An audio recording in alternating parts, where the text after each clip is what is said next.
Before kings wore crowns of gold, before empires of men rose and fell, there was an empire born of lions. They were not mere beasts. They were guardians of the earth, chosen by the gods to protect the balance between man and nature.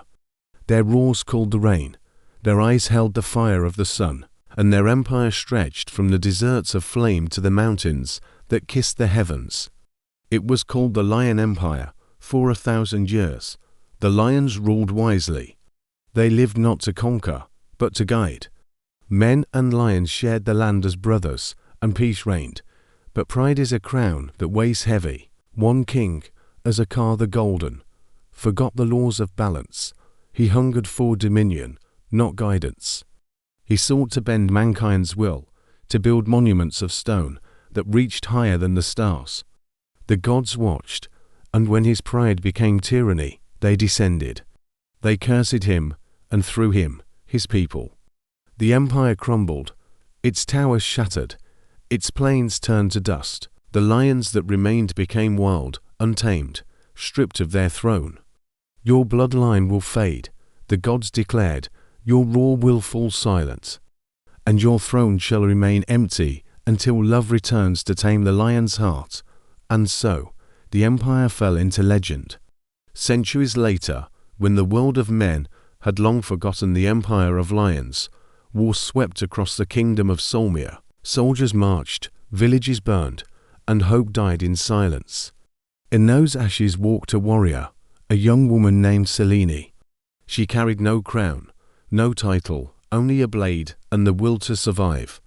But fate, cruel and strange, guided her path to the ruins of the Lion Empire. There, beneath the broken throne of Azakar, she found him, a lion, huge, golden, chained in shadow. His mane glowed faintly with fire. His eyes burned like the last light of sunset. But as he rose, she saw the truth. This was no beast, he was a man. A cursed prince, the last heir of the Lion Empire. His name was Kellen. Kellen was bound by two natures. By day, he was man, fierce, scarred, with eyes that hid centuries of pain. But by night, his anger consumed him, and he became a beast of fury. They called me monster, he told her, his voice a growl echoing in the ruins. But it was not my claws that destroyed my people. It was my heart. Selene should have left him. She should have killed him where he stood. But when she looked at him, chained and broken, she did not see a monster. She saw a king without a kingdom, and so she freed him. Together, they fled across deserts where the sun burned the earth to glass. They crossed forests haunted by shadows, where every roar of Kellen drew enemies from the dark. Men hunted them, fearing the return of the Lion Empire. Shadows followed, born from the god's curse. But in Selene's presence, Kellen began to change. When rage consumed him, when the beast within tore free, it was her voice, her touch upon his mane, that brought him back. And slowly, the beast began to love the girl who saw the man within. To restore the empire, Kellen needed the crown of flame, the relic stolen by the gods the day his people fell. Legend said the crown lay within the sanctum of the sun, guarded by divine fire. And prophecy spoke, he who wears the crown must give his heart. Only then will the empire rise again. Kellen knew the truth. To reclaim his throne meant death, to wear the crown meant sacrifice. But still, he journeyed, not for power, but for her. In the shadow of the sanctum, armies rose against them. Warlords, shadows, even the beasts of the gods. The battle raged beneath a blood-red sky.